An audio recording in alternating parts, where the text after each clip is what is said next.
Hello, my name is Rhonda Poner. I'm from Edison Middle School in Houston ISD, and today I will be presenting World Music Festival Project and Careers. Now, the purpose of this is actually three units into one. It's about integrating technology and music education and using social studies as well as mathematics to get kids excited about exploring music around the world. So let's get started. You can see my screen. I have my PowerPoint up there. I'm going to go ahead and put it in a slideshow version. And there I am. Hello. Yes. Okay. We already know the norms. Everybody knows that. You've already done a few sessions today, so I don't need to go through that with you. All right. So basically, we're going to focus on three things, mainly two: World Music Festival, and music vocation and avocation. And I put the links in there so you can click on them and go directly to the different units to explore that. So, introduction to World Music Unit. Let me move me right here. Okay, hello. The object of this unit is to introduce students to various traditional music and instruments from around the world. And with this, I try to use a combination of Google Drive, which is like the slides, the forms, docs, maybe even sometimes drawings, Padlet, Microsoft Flip, and we get to even explore using Google Earth to complete assignments that are interactive and engaging, which is really cool. All right, so in order to do this, I've created an outline for music around the world exploration. I provide, like I said, three or four different applications for students to demonstrate their knowledge and display their work. And if we click this on, or even the link, it's the same thing. We go over here, it'll take you to my little outline. And as you can see, it's well organized. I have part one, part two, and I have the type of assignment it is. Like you have the country. This is the order that I did the country in. You have the assignment, the the links that tells you the instructions for that, the materials needed for that, and the answer key. So that's pretty cool. It's really well organized.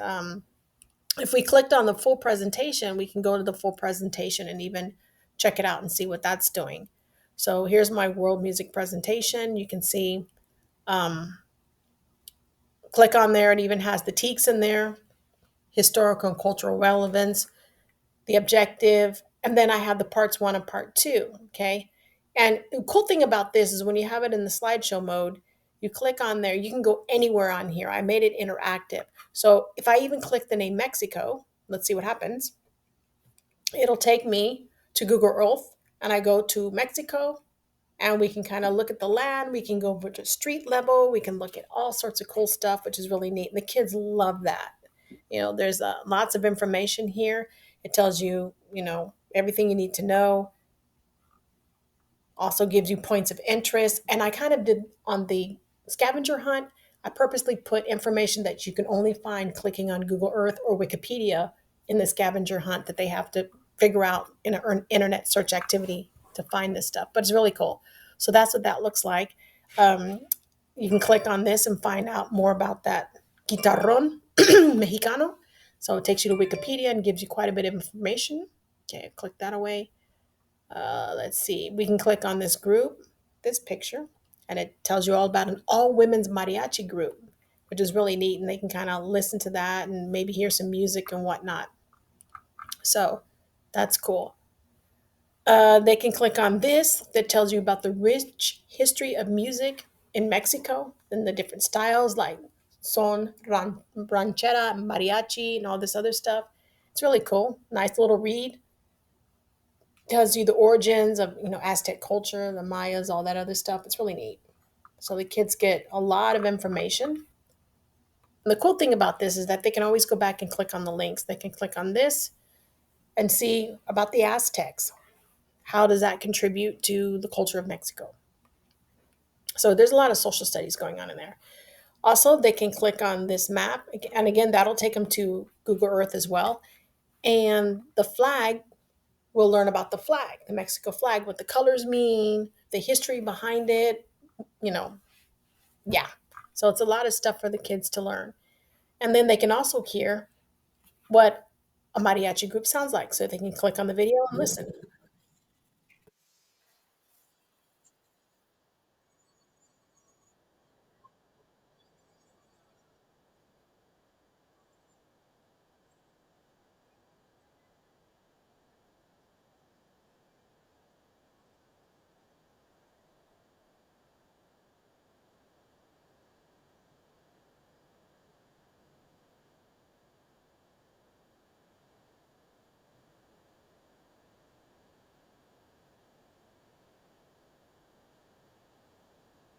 they can point out the different instruments, like they have a harp there, like you've got bronze, violin, they have trumpets. It's really cool. Anyway, you get the idea. So that's basically what one of these slides look like. So I'm going to get out of that. And that pretty much is all the slides. As you can see, there's different stuff that they can learn, and they can click on everything to learn all about that. Um, then I do have the end of part one where they kind of have like a little quiz. They come over here and it's like, here's an assessment. Then they'll take a quiz about everything they learned. So that's pretty cool. And yeah, halfway there, and there's part two, and so forth. So that's basically what the world music is about. And that's something that you can do. You can kind of get together with your social studies teacher and decide how you're going to present the information, or if they're studying a particular country, you can find the music to that and incorporate that into your lesson plans and work together so that the kids are being hit from all sides and are like, hey, this is pretty cool. And it is. And like I said, this outline, gives you different options. You can do scavenger hunt, like I said. You can do Google Slide. That's fun. Where they create their own Google Slide with different information on there. For example, I can click on this, and this is when we were in the hub a few years ago, but you get the idea. So it kind of tells you what's up. Using the attached Google Slide document, create a presentation using the exact criteria, and it tells them exactly what I need to see in that criteria. Now, here's where ELA comes in. I usually put a sentence prompt in there where I expect students to actually copy and paste that exact sentence and then fill it in or whatever. So, yeah, use the list the birthplace of the Beatles, the image of Union Jack, which happens to be the flag. So they need to figure out what Union Jack is. And they can provide any example of traditional instruments from the United Kingdom. So there's all sorts of stuff that they can do on those slides. And I actually have the rubrics to that. So if you click on the rubrics, this is actually all the answers um, to that. Well, the rubrics tells you how many points each one is. And in the submission requirements, yes, you actually have to write down how to submit this information in Canvas or your LMS, because if not, it'll be submitted incorrectly. But it's always good to give students exactly what you want. Okay. All right. All right. So moving on, if you do that, that's cool. Then that leads us to the World Music Festival. Actually, no. We're going to do a little mini lesson before we get to the Music World Festival project. So the mini lesson is going to be Guatemala, and it's going to be Padlet. And I kind of put like a little Canvas assignment in there for you to click on. So before this, I'm going to show you how to get to Canvas. But basically, you're going to go to my Canvas, which is the Poner's sandbox. Here's the first lesson, Guatemala. I think I can put it in student mode so we can see what has to be done. So here's student mode. And it says, all right, explore the Guatemala Google Slide by clicking on each picture, text, and flag. Sign in Padlet using your HISD credentials. Your name must display. I do not allow my students to have anonymous because you're supposed to be responding to other people's posts. And sometimes people can be mean and say inappropriate things. And I need to know who's saying that. So if it's anonymous, not good, it gets immediately deleted. You must be signed in. So you're going to post one interesting fact you learn about Guatemalan music, insert a video that best represents music of Guatemala, no links, it has to be inserted, and respond to another peer's post. Take a screenshots of both your Padlet post and your response to a peer, and you're going to upload to that assignment. And again, you already saw the rubrics kind of from the other one. Here's this rubrics for this one. This kind of helps them to see, okay, what exactly grade am I going to get? Did I post one interesting fact that I learned about Guatemalan music? Okay, 40 points. Did I share a video that best represents the music of Guatemala? And it has to be a clean version. Okay, 40 points. Respond to another student's post on Padlet. That's 20 points. Again, that's why you have those screenshots to prove you did that. Take screenshots of their post and the response to the peer on Padlet, which is required. They don't get posts for that, but it is required. And upload those to the LMS for grading. And here's a little other information, no anonymous points, and so forth. So yeah, when they do that, when you're done with all of the stuff you need to be doing, you're going to click the rocket, which is the upload, and you're going to put your two screenshots in there from number 6, which says it right here. And that's your evidence. And you click submit and you're done. So yeah, That's that assignment. All right, moving on. Okay, so pretty much here's the instructions right here. All right, and there's the Guatemalan Post. Again, you can click on that and it'll take you to the country. Google Earth and kind of can explore it from there, which I think is really neat. They love that because I during the pandemic we were pretending like we were flying in a shuttle to go there. They like that. So again, here's some information. They can see some pictures and see what Guatemala looks like. Okay. Some of them, a lot of them actually are from Guatemala and they enjoy looking at this and reminiscing and whatnot. So here's some information here. Tells you the currency, the population as of 2021, and then other points of interest, they can go to, Tikal National Park and all this other stuff, which is really neat. Destination. So, yeah, it's very informative. And like I said, the kids really enjoy doing these different world music uh, assignments. You can click on this about traditional music in Guatemala, and it kind of gives you a lot of music information from the Mayan music, traditional music of Guatemala, the marimba, which happens to be the national instrument, the marimba. So that's really cool. Okay, that might be an interesting fact that they learned. Here's a picture of a double bass. Okay, which is another popular instrument. Click on that, and it's going to take you to Wikipedia, and it gives you more information about the bass. Yeah. So then there's the marimba right there. Same thing. Tells you more about the marimba and some history regarding that. All right, let's see. Ooh, let me click that away. Sorry.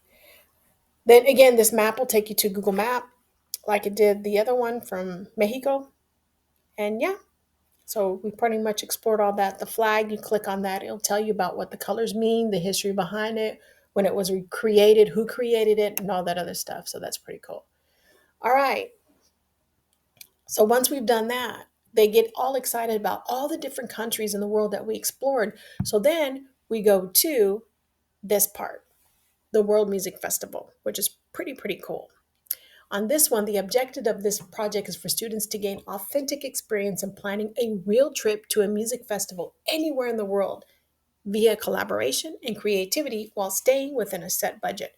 This is a great opportunity to collaborate with the math department. It really is because they got to know their numbers. So here are the instructions for this. Okay, step one, it gives you an examples of the different uh, festivals around the world. There are plenty more, and the kids, they will find them, trust me. Especially if there was a country you studied in the world music section that they really like, they'll go back to that country and they'll find a festival there. So step two, you're going to explore the different festivals using Google Earth. With this, at first I do select the partners for them because I don't want anybody to be left out. The step three, they're going to plan their trip by creating an itinerary, which means travel plans. They include steps 4 and 6 in the itinerary, making sure that they identify the currency they'll need. So if they're in Mexico, they need to do pesos and so forth. Step four, they're going to research the selected city and find a hotel near the festival. And they are going to need the address. This cannot be anything made up. These actually are actual hotels, actually airplanes or buses or taxis or transportations, all that other stuff. Identify the modes of transportation in step five that you'll use to get around the city and the festivals. Like I said, rented car, bus, train, plane, whatever. Step six, select which restaurants you will dine at in your visit. So again, this is when they're going to have to go to Google Map and search the area for nearby restaurants or shopping, hotels, whatever they need to get around the area that they're going to be. And they have to include that in the assignment. So the criteria is name of the festival, location, and both attendees or whoever's in your group's name. That's on slide one. Slide two, your itinerary, which we're going to see a sample of an itinerary in just a second, from Friday to Monday, including transportation times to and from the city, hotels, restaurants, depart, everything. I mean, literally, they're going to book this trip. The only thing they're not going to do is pay for it. But they're going to take screenshots of their plane tickets, their seat number, everything. I mean, everything's included. Include pictures of the festival and the city found on Google Map, Google search. So you can go through and find all sorts of cool pictures that people have posted online and kind of put them in there as if they're yours or if you were there looking at it. And they're going to estimate on slide four how much their entire trip will cost per person and with the picture identifying the currency needed for spending money. I'm going to show you an example of that. It's pretty cool. Slide 5, they're going to be creative and post pictures of themselves planning the trip. Again, this was during the pandemic, so they're kind of pretending like they were planning the trip or whatnot. But being in person, they can do that even better, do that with their devices and whatnot. I didn't put it on there, but it says at the bottom, link all of your pictures to the sources such as the transportation use, hotel, festival, the city, currency use, anything, and that will be actually a slide 6, which is the reference page. So if you click on this, it'll take you to the instructions and to see an itinerary, which I have right there. So we're going to look at that one. So this is an example of an itinerary that they can use. As you can see, this is one that I created pretending that I was going to the Austin City Limits Music Festival in Austin, Texas. I kind of created a little itinerary, leaving Friday when I left Kingwood, how much I would need, the gasoline from Kingwood to Austin, Texas via automobile, which includes snacks from Buc-ee's, as you can see at the bottom. Hey, we got to stop at Buc-ee's, right? The ALC tickets at the time was $525, so that's in there. And you can see, different places we ate at and whatnot. My whole trip all the way back home. And here's a little rundown of what I spent, and it would cost $860 per person, which is in American dollars. So that's kind of like an example of an itinerary. All right. So then the next slide, oops, I think I have the wrong slide. My bad, this one.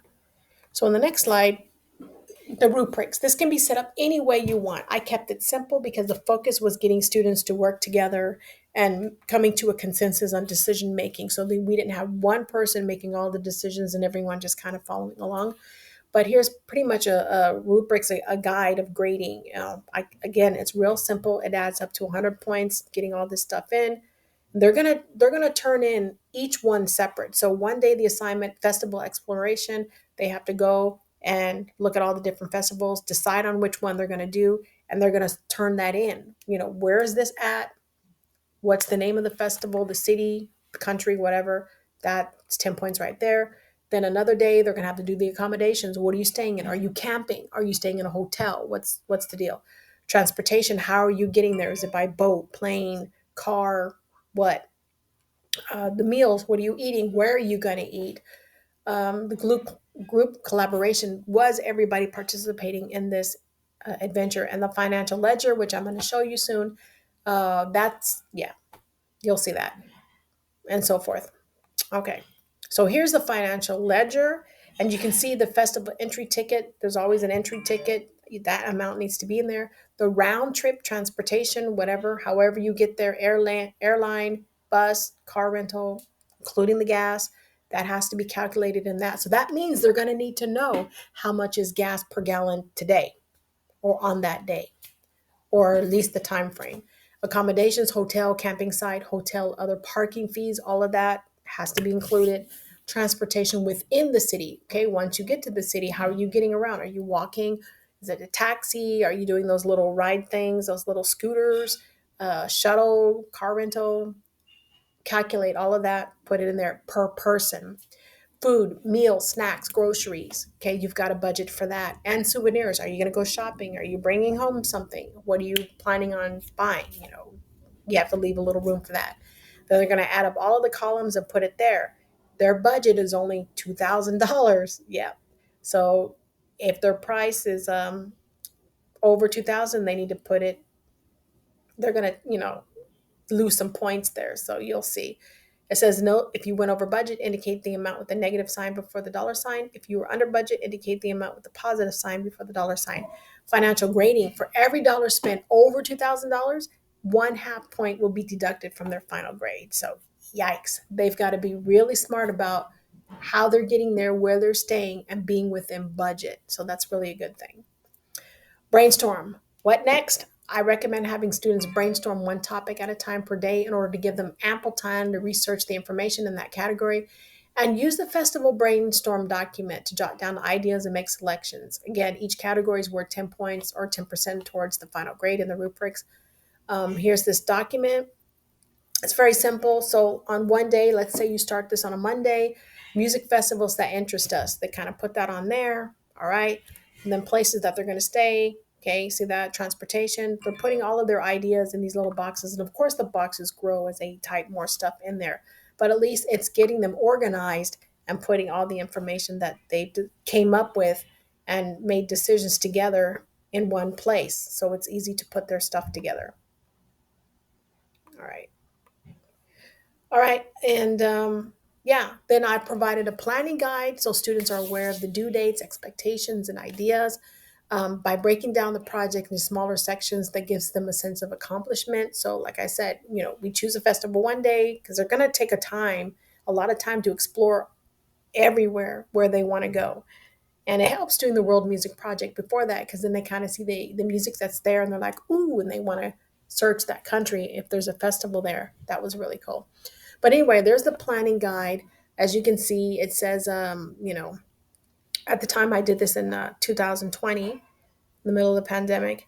And you see, each day we had, music festival introduction and expectation review.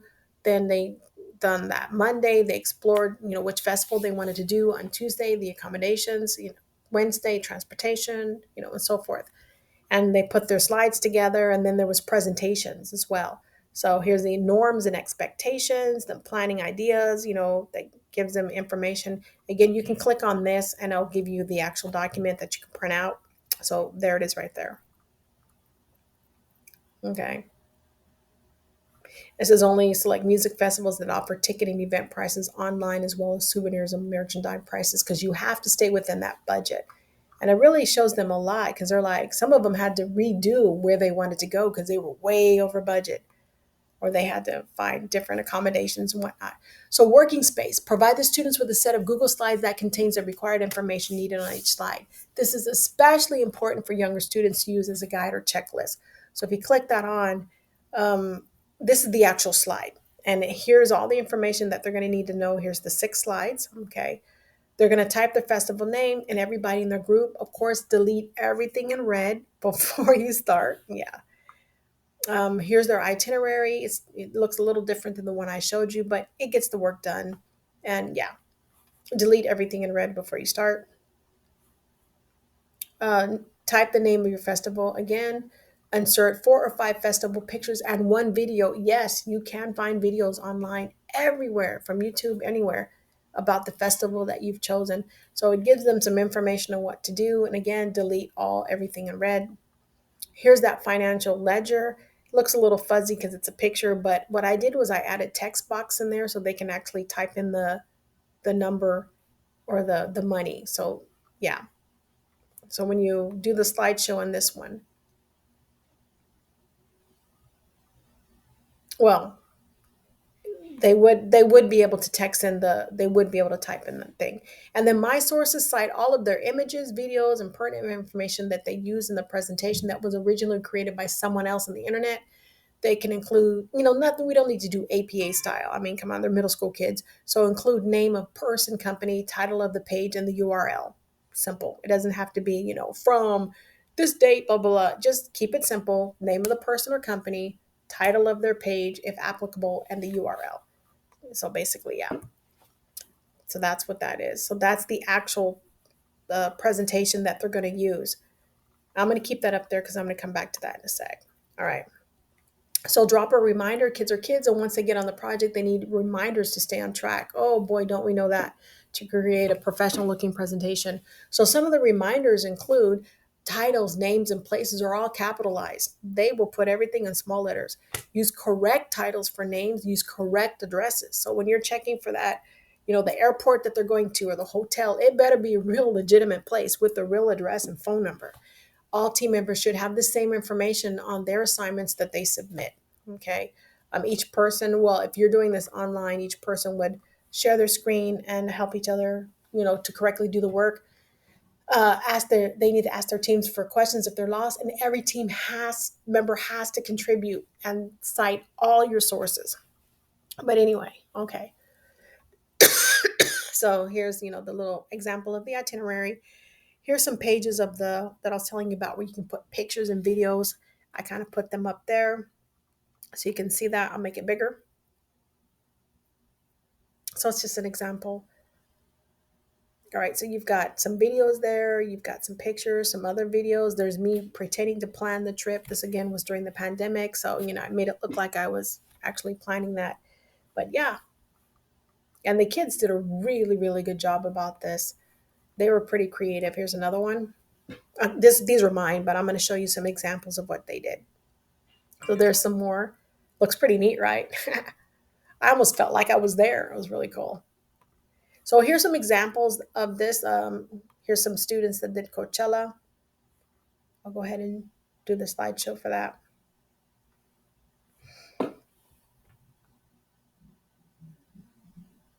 All right, so Coachella Music and Arts Festival 2021. This was a real festival at the time. These are the students that were attending.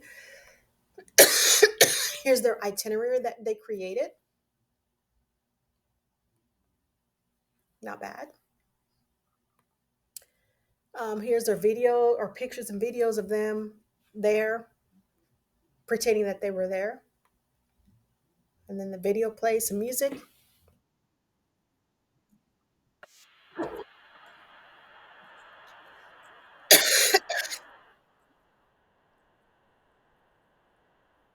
Anyway, you get the idea. All right, cool. So here's our financial ledger. An entry ticket was $522 to go to Coachella. Their round trip transportation was 317.96. Again, they gave me all of that information on the individual assignments, like exactly who was transporting them, whether it was a bus or they were on a car rental or a plane. They had to provide that in another assignment. Accommodation, same thing. I know what hotel they were using and where it was, the address, phone number, everything. That would be per night, per person, or per person, yeah. Transportation within Festival City. Uh, the combination was because it was them and their partners. They added up with the hotel rooms, and if you divided it by the four people that went, that's how much each person would pay for the entire trip. And then they figured they would pay about $100 in souvenirs each, and they have their snacks and foods and whatnot. So their total was 1366.21. So they did stay within budget. And then here's the young lady here, and here's her fun trip, and she have another video there, and yeah. So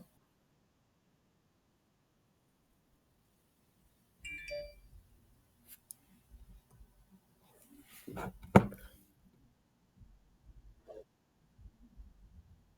right, cool. That's pretty cool. They had so much fun doing this. It was amazing. Anyway, you get the idea. All right, so let me get out of that. Okay, so that's an example of one of those. And I provided other examples that kids did, like Montreal Jazz Festival. There was a Rolling Loud Portugal, Rock in Rio, Reggae Lake Festival. I mean, they went all over the world and they found this stuff and they did really amazing work. So, oops, sorry about that. All right, so mini lesson. Now it's your turn in a few minutes. So far, we've done, let's see, let me check the time. We've done 28 minutes. I have 50 minutes here. So, mini lesson, you're going to find a partner and you're going to research different festivals, select one, and plan a trip. Divide the work. There's a music teaks for that. Now, what I do is a follow up for that. There is a festival questionnaire. So, once they're done with everything, they're able to answer the questions about their experience and how they liked it and what they want to do in the future. But anyway, you're going to use these documents as a guide. So, again, you have your music festival instruction guide. That's that purple one. You have your brainstorming one, the boxes where they can type, what they come up with and decided on. The planning guide to make sure that they stay right on schedule, rubrics, make sure they have everything there and what points they're going to get for it. The music ledger, the music festival ledger. Again, $2,000 budget. You can set any budget you want. At the time, I just said 2,000. Google Slides, the actual slides that they're going to put the work on, and the reminders list. Everything capitalized, sourcing everything you have, your pictures, your videos, text, or whatever it is you have. So again, here's a meeting lesson. We go here, and I put it also in the my sandbox. So there it is right there. Same instructions that you saw. Here's the Google Slides. Now you're going to have to make a copy of the Google Slides. So believe it or not, I have to spell it out for my students that you go to the navigation bar. Once you get in, you click the link, You're not going to be able to manipulate the document. Navigation bar, click file, scroll down and make a copy, select blue, make a copy button, boom. Then you can go on. Once they're done with everything, the submission requirement, again, you have to be specific and let them know that, okay, once you're complete, you go back up to the upper left corner, click file, download, select Microsoft PowerPoint. It's got to download it so you can upload it to the Canvas assignment or your LMS, whatever you use. And so when they go back to that Canvas, they're going to click the rocket, the little rocket guy, which is this guy right here, upload, and that's the rocket. And they're going to select the PowerPoint from their slides. They're going to click open, select upload. Sorry about that. And once the document is uploaded, then they're going to select submit assignment. Okay, again, here's these documents that were over here in this presentation that they can use to help them complete their assignment. And again, note that student projects will be broken down into smaller assignments. Just for the sake of the conference, everything's thrown in there. But I want you guys to try to do as much as you can for that. We're going to have about 15 minutes to do that. And then I'm going to wrap up with the careers, maybe less than 15. Get as much done as we can do and maybe in 10. But let's say we did all of that. You're going to submit that. We go back here.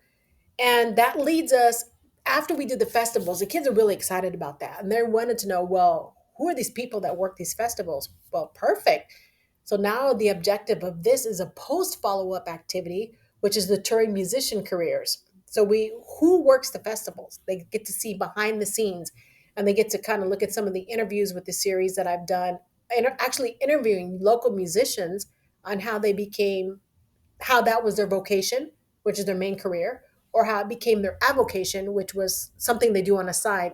They have the main career doing something else, but at night they go gigging or on the weekends, play music somewhere. Yeah. And then we transition to music careers. So when we look at this one, it's an actual another PowerPoint. And yeah, it goes through all the careers that you would find in a music festival. So here we go. Okay. Then there's the TEKS. Here's the learning objective. Okay. Students will explore vocations behind the scenes in the music industry, touring careers. And you have festival director, production manager, concert promoter, booking agent, advance, all this stuff we're going to explore. And it's really cool because when you click on it, it actually takes you to the information, and they can really do a deep dive and read about all this stuff and what the expectations. I have videos there.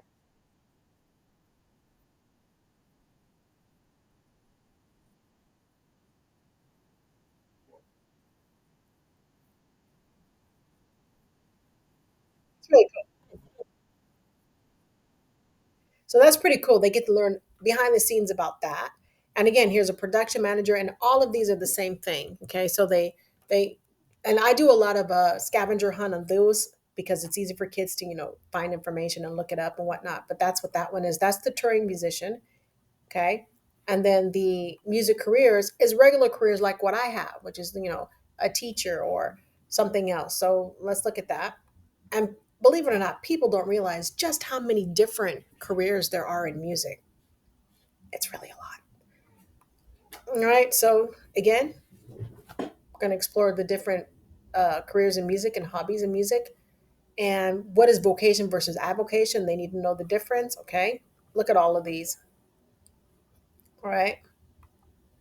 Performance careers, you have performer, conductor, musician, talks about that. And it kind of gives you a definition with some prices. I sourced everything, so you can click on the source and go right there to it. I didn't claim any of this as my own. Then conductor shows you that, kind of shows you a little video of a band, performance and what a musician is. And did you know a conductor is also a musician? Education careers, teacher, musicologist, a tutor, instructor. It kind of defines everything, or it shows different ways that you can be an instructor. Here's the teacher, here's the definition and the salary. Musicologist, what that is usually at the university level. Okay. And tutor, instructor, like you have an instructor, like a guitar instructor or tutor that's helping you with private lessons, something like that. Education careers, again, shows you an example. I love this one, the vocation. Oh, this is really cool. I would love to have been there. The avocation, that's somebody, who's tutoring someone, like maybe at a community center, you're offering like a drum class or a guitar class or something like that. Yeah. Yeah. They can kind of get to see the difference. Um, and then shows you composition careers, composer, arrangers, songwriters, and what the difference is between the three. Okay. Yeah. And shows you the salaries of all three. Okay. And it shows you kind of what they look like, and even tells you that all of these jobs can be both vocation and avocation. Production careers, you got to have somebody who does some producing. You've got a producer, a music producer, someone who makes sure that when recording a song or making a record, the end result is good. Okay. You have the engineer, the video game composer. Yes, video game composer falls under music. Yeah. You playing all those video games, somebody had to write that music. Live sound tech, remixer, all that cool stuff. So they get to learn about that. Production careers, they see about, the prices for that, hourly wages, salaries. They can get a picture and an idea of what does what. Typically, most of these jobs fall under vocation. Then you have business careers like being a DJ. Who doesn't want to be a DJ, right? An accountant, yes, music accountant for your uh, artist, artist manager, your publisher. You've got the instrument repair guy, the publicist, all this stuff. Okay, gives you all that information. Business careers, it tells you again about salaries and whatnot. An example of what that looks like. Okay. Healthcare career. Yes, there are music people in healthcare. You have what's called a music therapist, and that is used to help people heal, especially people who are dealing with mental health issues, depression, especially brain injuries and other injuries.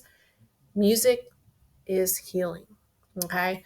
So it tells you what they can make per year, kind of shows you what they do. Yeah. Uh, and then I kind of tied it all together and had Flipgrid and had them complete a Flipgrid assignment, about that, and the form to do a quiz, whatever. There's my affirmations, which is my resource or my sources. Yeah. So, yeah, there you have it, all in a nutshell.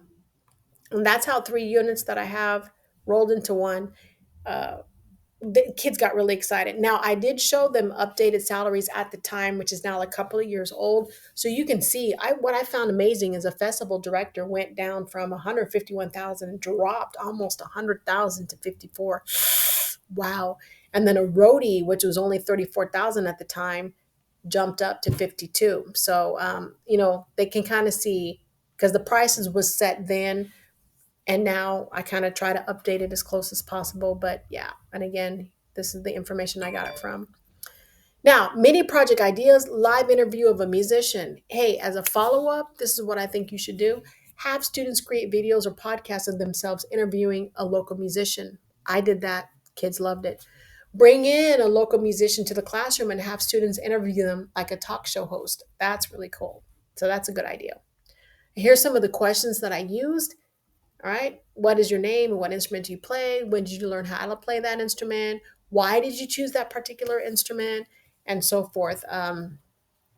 Yeah. If you had an opportunity to do something differently musically, what would it be? Just yeah. And it was really cool doing all these questions. Yeah. Before I go to the thank you part, I want to go back to the this part about an interview with series.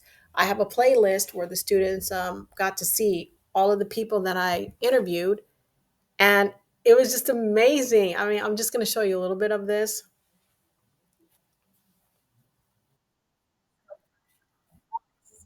Okay, let me go back.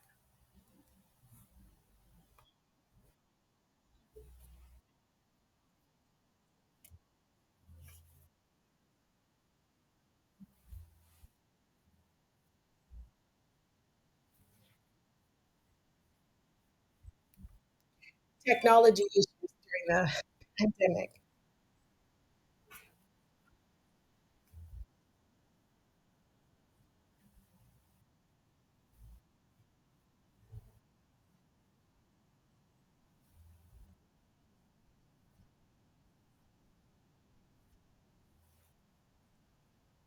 It was at my high school.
So there you have it.